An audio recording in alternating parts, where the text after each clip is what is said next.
नमस्कार, मैं हूं श्रीकांत प्रजापति और आप मेरे साथ देख रहे हैं बीसीसी न्यूज। आई खबरों में बढ़ने से पहले डालते हैं सुर्खियों पर एक नजर।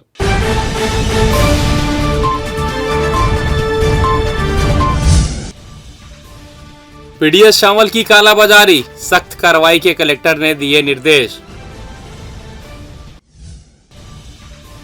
झोला छाप डॉक्टरों पर कार्रवाई शुरू, 10 से अधिक दुकान हुए सील। हॉस्पिटल में असामाजिक तत्वों की दखल, मरीजों के सामान हो रहे चोरी, प्रबंधन बेपरवाह। लोक पर्व भोजली पर हुए विशेष आयोजन, महोत्सव के रूप में संरक्षण की पहल।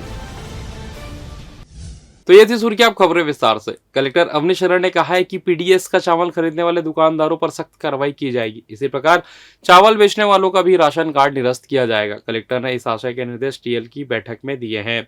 उन्होंने बेसपेट में संचालित कोचिंग सेंटर और झोला छाप डॉक्टरों पर भी लगातार कार्रवाई करने को कहा है। कलेक्टर ने टीएल बैठक में लंबित मामलों और राज्य सरकार की प्राथमिकता वाली योजनाओं में प्रगति की समीक्षा की, जहां सभी विभागीय अधिकारी मौजूद थे। जिला कार्यालय के मंथन सभा कक्ष में आयोजित बैठक में कलेक्टर ने कहा कि पीएम जनमन योजना शासन की प्राथमिकता वाली योजना है। इसके लिए अभियान चलाकर पीवीटीजी के हितग्राहियों को सैचुरेशन लेवल हासिल करने तक लाभान्वित किया जाए। इसके लिए 23 अगस्त से 15 दिन का विशेष अभियान चलाने का कहा। उन्होंने फोटोयुक्त मतदाता सूची के लिए शुरू हुए डोर टू डोर सर्वेक्षण कार्य को गंभीरता से करने को कहा है। उन्होंने कहा कि यदि किसी स्कूल में कोई अवैध कब्जा है तो सभी एसडीएम तत्परता से कब्जा हटाना सुनिश्चित करेंगे।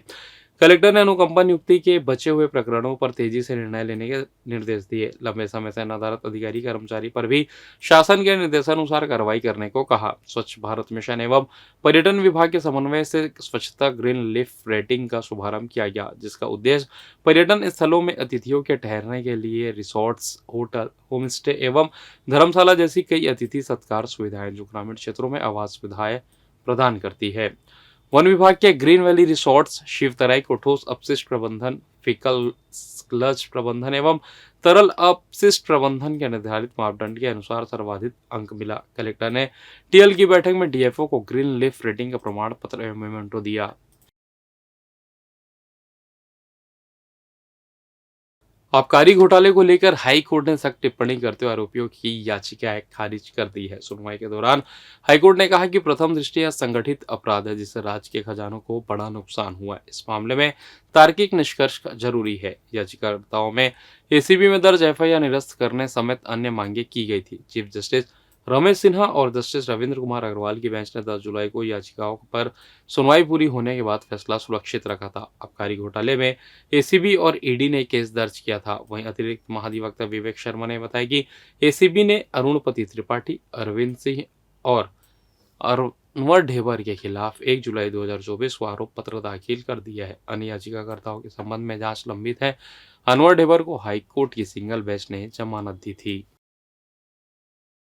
भारत निर्वाचन आयोग द्वारा आहरित तिथि 1 जनवरी 2025 के संदर्भ में फोटोयुक्त निर्वाचक नामावलियों का विशेष संक्षिप्त पुनरीक्षण के लिए जारी कार्यक्रम की जानकारी देने राजनीतिक दलों की बैठक आयोजित की गई। बैठक में उप जिला निर्वाचन अधिकारी शिव कुमार बनर्जी ने जिले में पुनरीक्षण की कार्रवाई संपादित करने के संबंध में जानकारी विस्तार से देते हुए राजनीतिक दलों के पदाधिकारियों से सहयोग की अपेक्षा की।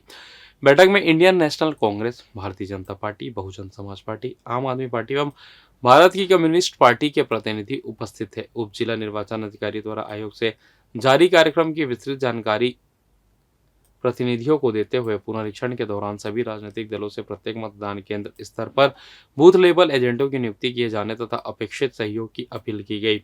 सभी उपस्थित राजनीतिक दलों के प्रतिनिधियों को पुनः बीएलए नियुक्ति संबंधी प्रारूप या उपलब्ध कराई गई। उप जिला निर्वाचन अधिकारी द्वारा उपस्थित प्रतिनिधियों को जानकारी दी गई है कि पुनरीक्षण के दौरान ऑफलाइन के साथ साथ निर्वाचक नामावली में नाम सम्मिलित कराने, विलोपित कराने एवं किसी प्रकार के संशोधन के लिए आयोग द्वारा उपलब्ध कराई गई तकनीकी सुविधा वोटर्स ऑफलाइन का उपयोग कर आवश्यक दस्तावेजों सहित ऑनलाइन आवेदन किया जा सकता है। उप जिला निर्वाचन अधिकारी ने प्रतिनिधियों को बताया कि पुनरीक्षण के दौरान शासी अवकाश 9 एवं 10 नवंबर 2024 और 16 एवं 17 नवंबर 2024 को सभी मतदान केंद्रों में विशेष शिविर का आयोजन किया जाना है। जिला प्रशासन के निर्देश पर ब्लॉक स्तर पर झोला छाप डॉक्टरों के खिलाफ कार्रवाई शुरू कर दी गई है, जहां विगत 2 दिनों में 10 झोला छाप डॉक्टरों के दुकानों को सील किया गया है, जिसमें मंगलवार को 4 और बुधवार को 6 डॉक्टरों के खिलाफ यह कार्रवाई की गई है।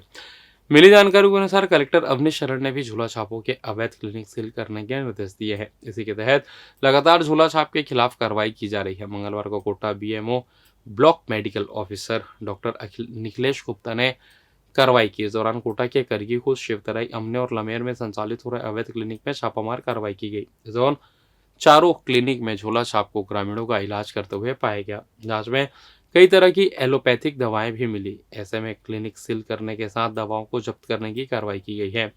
वहीं बुधवार को चपूरा, केंदा, सेमरा गांव में 6 क्लिनिकों को सील किया गया। आपको बता दें कि कोटा बीएमओ डॉक्टर निखिलेश गुप्ता ने कलेक्टर से निर्देश मिलने के बाद कोटा क्षेत्र में झोला छापों की जांच की। जांच में पूरे कोटा क्षेत्र में 115 झोला छाप के नाम सामने आए हैं, जो अवैध रूप से क्लिनिक का संचालन करते हुए ग्रामीणों की जीवन से खिलवाड़ कर रहे। ऐसे में डॉक्टर निखिलेश ने 115 झोला छाप के नाम सार्वजनिक किए और सभी गांवों में इनके नाम चस्पा करने के साथ ग्रामीणों से इनसे इलाज न करवाने की सलाह दी गई है। छत्तीसगढ़ के जांजगीर जिले में अधिग्रहण के बिना पीडब्ल्यूडी ने 2 किसानों की जमीन पर कब्जा कर सड़क बना दिया है। किसानों ने जब भू अधिग्रहण अधिनियम के तहत जमीन के मुआवजे की मांग की तो अफसरों ने उनकी नहीं सुनी। हाईकोर्ट के आदेश के बाद भी अधिकारियों ने मामले का निराकरण नहीं किया। अब न्यायालय के अवमानना केस में आईएएस, एसडीएम सहित अन्य अधिकारियों को बिलासपुर हाईकोर्ट ने 3 सितंबर को उपस्थित होने का आदेश दिया है। दरअसल पीड़ित किसानों ने अपने अधिवक्ता के माध्यम से पूर्व कलेक्टर नुपुर राशि पन्ना सहित आधा दर्जन अधिकारियों को पक्षकार बनाते हुए अवमानना याचिका दायर की है। दायर याचिका में किसानों ने कहा कि कोर्ट के आदेश के बाद भी अफसरों ने मुआवजा राशि का वितरण नहीं किया। ऐसा कर कलेक्टर सहित अधिकारियों ने न्यायालयीन आदेश की अवहेलना की है। मामले की सुनवाई जस्टिस एनके व्यास के सिंगल बेंच में ही कोर्ट ने इस मामले को गंभीरता से लिया है। मामले को सुनवाई के दौरान हाईकोर्ट ने अधिकारियों को अवमानना के लिए दोषी माना है। और फिलहाल वक्त तो चला छोटे से ब्रेक का, मिलता है ब्रेक के बाद, कहीं जाइएगा नहीं। पिछले 17 वर्षों से रियल एस्टेट के क्षेत्र में दे रहे हैं अपनी सेवाएं और लगातार शहर की जनता को एक नई लिविंग लाइफस्टाइल। अपने कार्यों एवं सेवाओं के माध्यम से लाखों लोगों की उम्मीदों को दिया है आकार। इसलिए जिले में ही नहीं पूरे प्रदेश में इनकी पहचान है बरकरार। आपके सपनों के घर को हकीकत में बदल कर है दिखाना, इसलिए आपके लिए लेकर आए हैं भाटी आशियाना।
और ब्रेक के बाद आप सभी का स्वागत है। आइए बढ़ते हैं अगली खबर की ओर।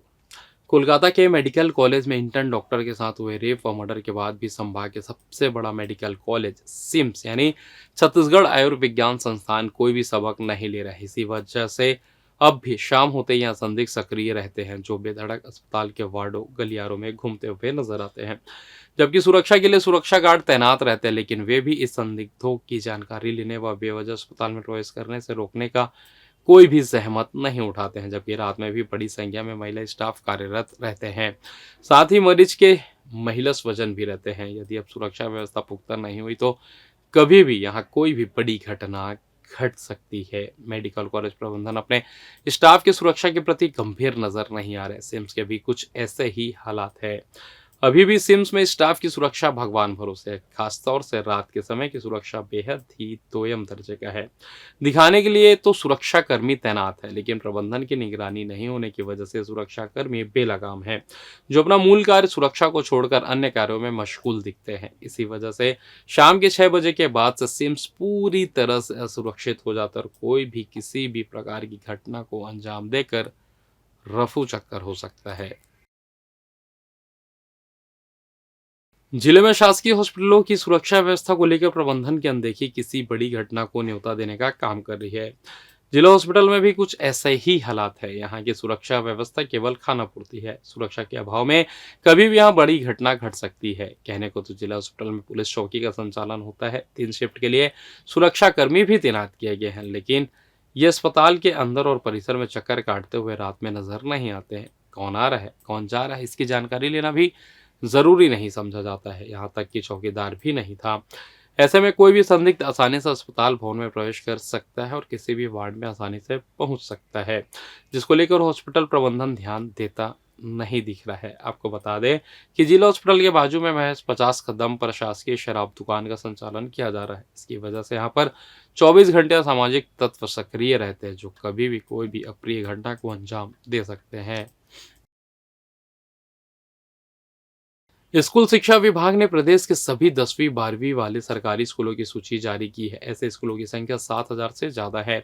10वीं के 4,682 में से 894 स्कूलों में फेल होने वाले बच्चों का प्रतिशत 30 या उससे अधिक है। वहीं 12वीं के 2,762 स्कूलों में 30% से अधिक फेल होने वाले स्कूलों की संख्या 111 है। सरकारी स्कूलों की इस स्थिति पर चिंता जाहिर करते हुए स्कूल शिक्षा सचिव सिद्धार्थ कोमल परदेसी ने राज्य के सभी कलेक्टर को एक पत्र लिखा है। इसमें स्कूल शिक्षा सचिव ने कलेक्टरों से स्कूलों की इस स्थिति की समीक्षा करने के लिए कहा है। कलेक्टरों को लिखे पत्र में सचिव परदेसी ने कहा है कि सत्र 2023-24 के कक्षा 10वीं एवं 12वीं वार्षिक बोर्ड परीक्षा के परिणाम घोषित किए जा चुके हैं। बोर्ड परीक्षा में अधिकांश विद्यालयों ने उत्कृष्ट और बेहतर प्रदर्शन किए हैं, किंतु कुछ विद्यालयों का प्रदर्शन निराशाजनक रहा है। दोनों ही स्थितियों में परीक्षा परिणामों का विश्लेषण किया जाना आवश्यक है, जिससे कि आगामी सत्र में गुणवत्तायुक्त शिक्षा स्तर युद्ध स्तर के सुधार के लिए ठोस कार्य योजना तैयार कर कार्य किया जा सके। इस कार्य हेतु आपको कक्षा 10वीं एवं 12वीं बोर्ड के परिणामों की शॉर्ट कॉपी उपलब्ध कराई जा रही है, जिसमें उन विद्यालयों को क्रम में ऊपर रखा गया है जहां अनुत्तीर्ण विद्यार्थियों की संख्या 10% से अधिक है, जिससे कि प्रथमतः इन विद्यालयों पर फोकस कर कार्य किया जा सके।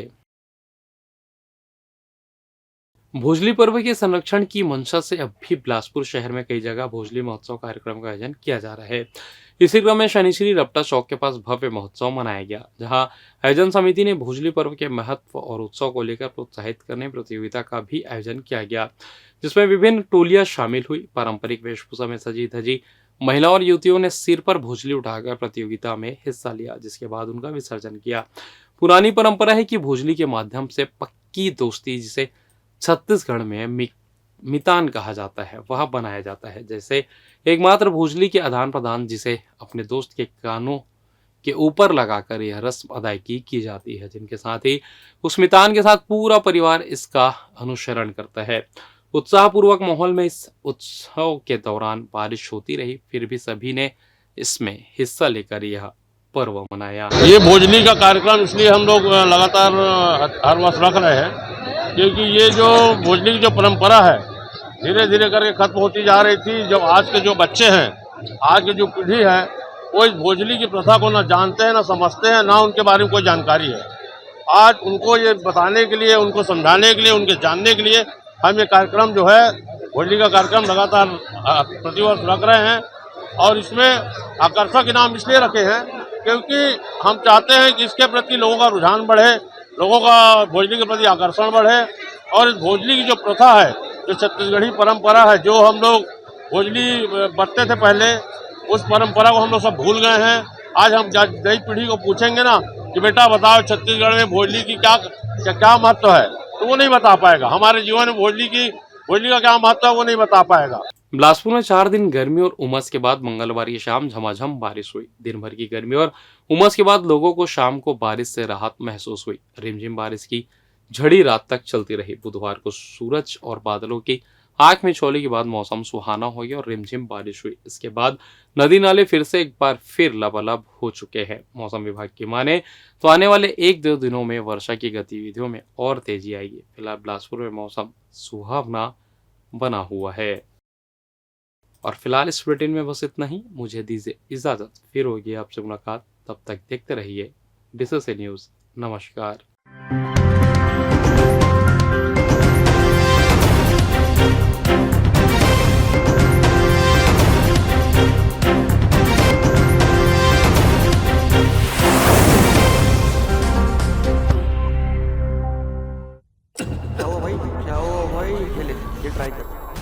ये ट्राई कर। अरे मजा आएगा, कर ले।